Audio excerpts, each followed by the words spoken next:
is a member of the National Policy Council of the Arab American Institute. He joins us now from Washington, D.C. Hi there, Omar. It's good seeing you. Thank you for your time.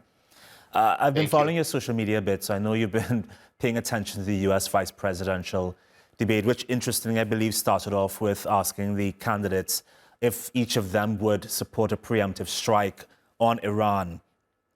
But you tweeted this about an hour ago, quote, "You probably don't know that Israel is continuously bombing high-rise buildings in Beirut as you're reading this because the media is exclusively focused on Iran's bombing of empty military airfields in Israel. Reflect for a minute on why bombing Arabs is a non-story," end quote. Elaborate a bit on that. Yeah, we have a problem in American political discourse and public discourse in general, and you can see it in that question I referenced in the vice presidential debate that is still happening tonight, in which you open by asking about whether we should support a preemptive strike against Iran. That kind of warmongering, coupled with the fact that we seem to have completely no regard for the lives of Palestinians, of Lebanese, of Arabs in general throughout the region. You know, we're here at this extremely dangerous moment right now, precisely because the United States has given Israel a free hand, this fanatical right-wing extremist government in Israel, to really rampage throughout the region. They've been committing genocide in Gaza for about a year. Instead of talking about de-escalation, they've allowed them to also invade Lebanon at this point, decapitate all of Hezbollah, carrying out an assassination in Tehran, and that's even after bombing the Iranian embassy in Syria. And all of this is happening without the U.S. applying any meaningful pressure on Israel to change course and to de-escalate.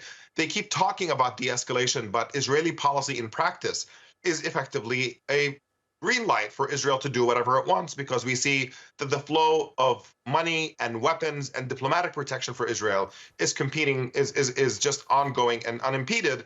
And as long as you provide Israel with that kind of impunity, at a moment in which it's behaving insanely throughout the entire region, you are effectively facilitating precisely that moment that we're at and increasing the likelihood of a very, very major and devastating regional war, which honestly could literally, not figuratively, cost the lives of millions of people and untold destruction if we don't have a change in the track that we're on and actually work towards meaningful de-escalation by restraining Israel. Speaking of de-escalation, everyone talks about how desperately we need a ceasefire right now, but do you think that's possible as the conflict is expanding to Lebanon, the killing of Hezbollah members, the launching of rockets by Iran? Is de-escalation possible at this point?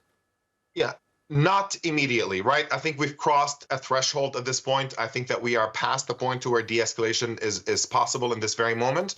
That boat has passed, and we are basically in an uncharted territory. We're in a completely novel situation in which Israel is not going to let this go. This has been a pretty significant blow to basically send practically the entire country into bomb shelters and receive this kind of direct hit. There's going to be some kind of Iranian response. How they're going to calibrate it so that it does not lead to an all-out war, it's difficult to know what that calibration is going to look like. But in the long term, there certainly is room for de-escalation and for a ceasefire, and it's quite obvious what the road to that is. The only obstacle to a ceasefire has been the fact that the Netanyahu government does not want one and is not interested in one, and the fact that we've allowed them to do it. Israel would not be able to behave the way it's behaving without continued American weapons and support. And so the decision is here in Washington, where the U.S. can behave responsibly at a time in which Washington's biggest ally in the region is behaving in an unhinged way that is undermining everybody's interests. It is time for the U.S. and for Washington to start behaving like the adult in the room and saying enough is enough, that there's not going to be another penny or another gun or another bomb that is sent to Israel as long as Israel is on this completely chaotic warpath in the region. We've talked a lot about who's the adult in the room over the past few hours, but you also posted on your social media references to defense contractor stocks that have surged on Tuesday on the news of Iran launching missiles at Israel. The topic of profitability of war isn't discussed too often, I think, in the media. To what degree do you think it plays a role in the fighting in the Middle East? Yeah, it generally does. I mean, we do have a fundamental conflict of interest in the United States in which so many members of Congress essentially have invested in weapon stocks. And for them, when there is war and the United States is selling more weapons and American military corporations are producing more weapons, that's the thing that rewards the people who are in charge and who make the policies. And so you can see how that's an obvious conflict of interest, because then the people in Congress who make American policy have an incentive towards more inflammatory situations, more dangerous situations throughout the world.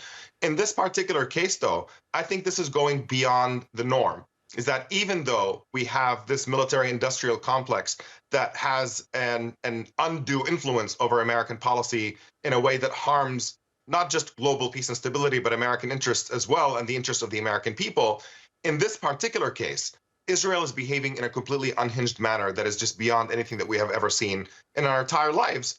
This genocide going on for a year in Gaza is unprecedented. And the fact that even in the light of an escalation this significant, we still have the administration indulging it, I don't think you can simply point to the military industrial complex and military corporations and just say this is the problem. There is a fundamental abdication of responsibility in the Biden administration right now. And Harris, who clearly hopes to become the next president, seems to not be interested in changing track in any kind of meaningful sense. And it's just utterly mind-boggling. This is a losing strategy that you're going to push the entire region. Donald Trump is capitalizing on it, by the way. He's producing ads talking about how the world is in complete chaos because of the Biden-Harris administration.